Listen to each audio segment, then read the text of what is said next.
వారణాసి నుంచి ఒక పెద్ద అప్డేట్ అయితే వచ్చిందనమాట. బుల్ సీను ఈ యొక్క 19/6/2026 అంటే జూన్న ఒక 2 డేస్ బ్యాక్ క్రితమో లేకపోతే 1 డే బ్యాక్ క్రితమో సో వారణాసి టీం అఫీషియల్గా వాళ్ళ సోషల్ మీడియాలో అప్లోడ్ చేయడం అనేది జరిగిందనమాట. అది ఒక క్లాప్ బోర్డ్ అండి. సో అదైతే చూపించడం అనేది జరగదు. సో ఇది ఎందుకు అప్లోడ్ చేశారంటే ఒక కౌంటర్గా అప్లోడ్ చేయడం అనేది జరిగిందనమాట. సో వారణాసి మీద చాలా అలిగేషన్స్ అనేవి వచ్చాయి. అది కాకుండా ఈ యొక్క వారణాసి మీద చాలా మంది పడి ఏడుస్తున్నారు. కొంతమంది వారణాసి మూవీ ఆగిపోద్ది, ఓటీటీ రైట్స్ కూడా అంత పెద్దగా ఇవ్వట్లేదు, అసలు దీనికి అంత హైప్ లేదు అని చెప్పి ఈ విధంగా మాట్లాడుతున్నారు అనమాట. హైప్ గురించి దీని గురించి బాగా క్లారిటీగా పూర్తిగా అనేది ఎక్స్ప్లెయిన్ అనేది చేస్తానమాట. సో ఎవరైనా సరే ఛానల్కి కొత్తగా వచ్చినట్లయితే ఫస్ట్ ఛానల్ని సబ్స్క్రైబ్ చేయండి భయ్య. సో అతి కష్టపడి ఈ యొక్క వీడియో అనేది చేయడం అనేది జరుగుతుంది.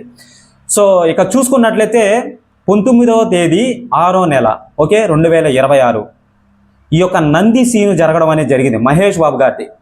సో దానికి 24 ఫ్రేమ్స్ అనేటివి పెట్టుకున్నారనమాట FPS. సో మళ్ళీ వచ్చి ఏ కెమెరా అంటే నెంబర్ 1 ఉన్న కెమెరా, సో ఐమాక్స్ కెమెరా అని చెప్పి పెట్టుకున్నారనమాట. వాళ్ళు పెట్టుకున్నారనమాట పేరు. సో బుల్ 410A అని చెప్పి పెట్టుకున్నారనమాట. సో అది కాకుండా స్కాన్ వచ్చి 76 స్కాన్లు అనేది చెప్పడం అనేది జరిగింది. అంటే 76 అంటే 76 అయినట్టు కాదండి, టేక్ 1లో 76 స్కాన్స్ అనమాట. అంటే ఇప్పుడు మీకు ఒకటి చెప్తా వినండి.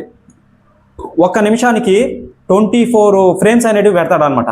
సో పాతకాలంలో రీల్స్ అనేటివి స్క్రోల్ డౌన్ అవుతూ ఉంటాయి. ఒక సెకండ్కి 24 ఫ్రేమ్స్ అనేటివి వస్తే దడ అని చెప్పి ఫాస్ట్గా వస్తాయి అనమాట. ఆ యొక్క ఫాస్ట్గా వచ్చినప్పుడు మీకు నార్మల్గా అది ఒక వీడియో రూపంలో అందుతుంది చూసే వాళ్ళకి. సో అది చూసుకున్నట్లయితే ఈ యొక్క బుల్ సీన్ 410 అంటే ఏంటంటే మన మహేష్ బాబు గారిది నంది సీన్ అనేది జరిగింది. మేబీ అయ్యుండొచ్చేమో. సో త్రేతాయుగంలోకి వెళ్ళేదానికి ఆ యొక్క పోర్టల్ రూపంలో ఏదైతే ఉంటుందో సో ఒక సెకండ్లోనే ఆ పోర్టల్ రూపంలోకి వెళ్ళారనుకోండి, సో అది త్రేతాయుగంలోకి వెళ్ళిపోతుంది అనమాట. ఈ యొక్క త్రేతాయుగం, ద్వాపర యుగం, మళ్ళీ వచ్చి సత్యయుగం, కలియుగం అని చెప్పి మీకు ఆల్రెడీ తెలిసే ఉంటుంది. ఆల్రెడీ నేను ఇంతకుముందు వీడియోలో కూడా చెప్పడం అనేది జరిగిందనమాట ఈ యుగాల గురించి. సో మనం త్రేతాయుగం గురించి మాట్లాడుతున్నాం. ఇక్కడ చినమస్తాదేవి గురించి, పార్వతీదేవి గురించి కూడా మనం మాట్లాడుతున్నాం అనమాట. సో ఎవరైతే మీరు గమనించినట్లయితే ఆ యొక్క బుల్ సీన్ మీద మన మహేష్ బాబు గారు సోలం పట్టుకో ఉంటాడు అనమాట. ఆ సీన్ జరిగిందేమో తెలియదు కదా. ఆ బుల్ని నీట్గా చూపించడానికి ఆ యొక్క యానిమేట్రిక్ మోషన్ క్యాప్చరు, ఆ యొక్క డాట్లు డిజైన్ చేసి ఆ యొక్క నందికి సో 360 డిగ్రీల్లో ఆ యొక్క కెమెరాస్ని పెట్టుంటారనమాట. ఆ బుల్ని డీటెయిల్గా చూపించాలి కదా అన్ని యాంగిల్లో. సో దానికి తగ్గట్టుగా మన మహేష్ బాబు గారు దాని మీద ఎక్కుంటాడనమాట. ఆ యొక్క సీన్ని నీట్గా చూపించాలి కదా. ఒక్క డాట్ని 2 కెమెరాలు క్యాప్చర్ చేస్తాయన్నమాట. క్యాప్చర్ చేసి ఆ యొక్క కంప్యూటర్లో నార్మల్గా సో CGI, VFX ఇవన్నీ వాడతారనమాట. అది నార్మల్గా తెలిసిందే. సో చూసుకున్నట్లయితే ఈ యొక్క పోర్టల్ రూపంలో మనోడు వెళ్తాడు ఆ యొక్క చినమస్తాదేవి కింద సో ఒక పూజారి హోమం చేస్తుంటాడు. ఆ పూజారి పక్కనే మహేష్ బాబు గారు పట్టుకున్న సోలం ఉంటుంది. మేబీ వెళ్ళేదానికి అదే పెద్ద ఎలిమెంట్ అయ్యి ఉండొచ్చేమో తెలియదు కదా. సో కుంభ ఎవరైతే ఉంటారో పెద్ద క్యారెక్టరు, సో ఈ యొక్క సోలం గురించి వెతుకుతున్నాడేమో. మేబీ అయ్యుండొచ్చేమో, నేను ఇదే అని చెప్పి చెప్పట్లేదండి, అయ్యుండొచ్చేమో అని చెప్పి చెప్తున్నాను అనమాట. టోటల్గా చూడాలంటే ఈ యొక్క వారణాసి టీం ఎవరైతే ఉంటారో, అరే బాబు ఈ యొక్క ఓటీటీ రైట్స్ కానీ మళ్ళీ వచ్చి ఈ యొక్క అలిగేషన్స్ కానీ ఇవన్నీ కరెక్ట్ కాదు. మూవీ అనేది పర్ఫెక్ట్గా శరవేగంగా జరుగుతూ పోతూ ఉంది.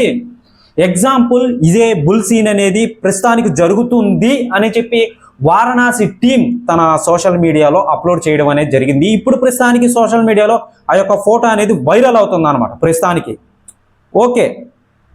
24 FPSలో వస్తుంది. ఐమాక్స్ కెమెరాలో తీస్తున్నారనమాట. ప్రస్తుతానికి ఈ యొక్క షూట్ అనేది మొన్నో జరిగిందండి ఓవరాల్గా చెప్పాలంటే టోటల్గా. సో టేక్ 1 అనమాట. అది డైరెక్ట్గా రాజమౌళి గారే తీశారని చెప్పి చెప్పుకోవచ్చు. వెనకాల చూసుకున్నట్లయితే మన వారణాసి శివలింగాలు కనిపిస్తున్నాయి. సో ఆ యొక్క శూలాలు కనిపిస్తున్నాయి. పెద్ద గోపురం అనేది కనిపిస్తుంది. వారణాసి సెట్ కనిపిస్తుంది ఓవరాల్గా చెప్పాలంటే. అంటే దీనికి అర్థం ఏంటి? టోటల్గా షూటింగ్ అనేది జరుగుతూ ఉంది. ఈ యొక్క అలిగేషన్స్ ఏవైతే వచ్చాయో అవన్నీ కరెక్ట్ కాదు, అసలు అవి నిజం కాదు. అని చెప్పి చెప్పడం అనే దానికి ఇది ఒక నిదర్శనం అన్నమాట, ఫస్ట్ పాయింట్. ఇక చూసుకున్నట్లయితే ఈ యొక్క మూవీ వచ్చి టోటల్గా ఐమాక్స్ కెమెరాలో తీస్తున్నారు. ఫస్ట్ ఇండియన్ మోస్ట్ నెంబర్ 1 ప్లేస్లో ఉందన్నమాట. సో ఇంతవరకు ఏ మూవీ తీయలేదండి ఐమాక్స్ కెమెరాతో. సో ఇది ఇండియాని షేక్ చేసే అవకాశం ఉందని చెప్పి క్లారిటీగా తెలుస్తుంది. ఇక దీని హైప్ అనేది చాలా వరకు తగ్గింది, అసలు ఏం లేదు అని చెప్పి చాలా మంది చాలా రకాలుగా మాట్లాడుతున్నారు. నేను చెప్తున్నాను బ్రదర్, నిజంగా ఈ యొక్క మూవీ గురించి అదర్ కంట్రీ వాళ్ళు మాట్లాడుతున్నారండి. ఆ యొక్క CCXP అనేది మీకు తెలిసే ఉంటుంది, ప్రమోషన్స్ అనేటివి చాలా గ్రాండ్గా చేసుకుంటున్నారు అనమాట. ఉత్తి పుణ్యానికి వీళ్ళు టోటల్గా రాజమౌళిలో రామోజీ ఫిలిం సిటీలో ఈ యొక్క గ్లోబ్ ట్రోటర్ ఈవెంట్ అనేది డిజైన్ చేశారు ఫ్యాన్స్ కోసం. సో ఆ యొక్క CCXP నిర్మించడానికి ఆ యొక్క ప్యానల్ని బుక్ చేసుకొని వాళ్ళ ప్రమోషన్స్ అనేది చేసుకున్నారనమాట. అది చేసిన తర్వాత PR రిలేషన్కి కనెక్ట్ అయింది, పబ్లిక్ రిలేషను.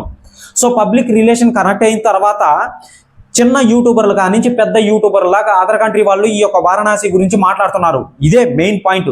దీని హైప్ అనేది నార్మల్గా లేదు అసలు. ఇండియాలోనే పెద్ద సినిమా ఇది అసలు.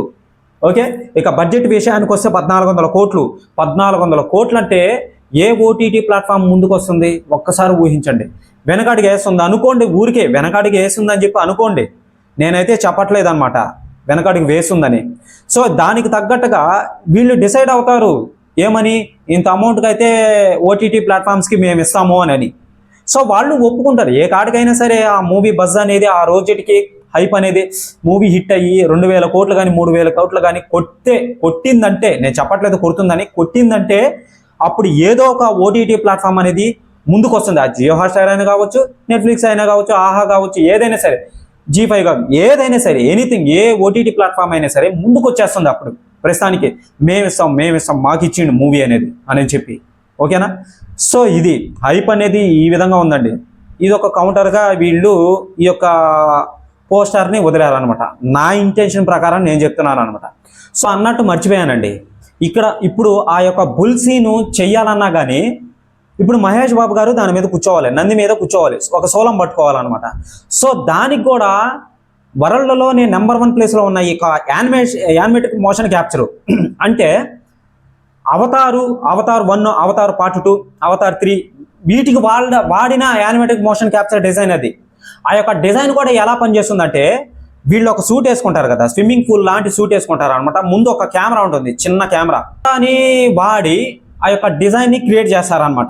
డిజైన్ని క్రియేట్ చేసి ఆ యొక్క మూమెంట్ స్పీడ్ ఏదైతే ఉంటుందో దాన్ని వాడతారనమాట. ఇప్పుడు నేను చాలా వీడియోల్లో చెప్పా, ఇది మహేష్ బాబు గారు ఆ యొక్క నంది మీద చలనం రావాలి, మనకు ఆ యొక్క ఫ్రేమ్ అనేది నీట్గా కనిపించాలన్నమాట, హై గ్రాఫికల్గా.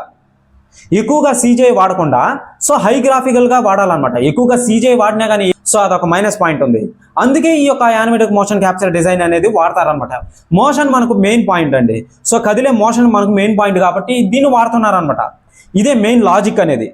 సో కామెంట్ చేసేదానికి కామెంట్ చేయండి, ఓకేనా? సో ఎవరైనా సరే మన ఛానల్కి కొత్తగా వచ్చినట్లయితే, నేను అతి కష్టపడి వీడియో అనేటివి చేస్తున్నాను బ్రదర్స్. సో ఒకసారి గుర్తించండి, ఛానల్ని సబ్స్క్రైబ్ చేసి బెల్ ఐకాన్ని ఆల్లో పెట్టుకోండి భయ్యా, ఓకేనా? కామెంట్ చేయడం మర్చిపోవద్దు, ఓకేనా? బాయ్.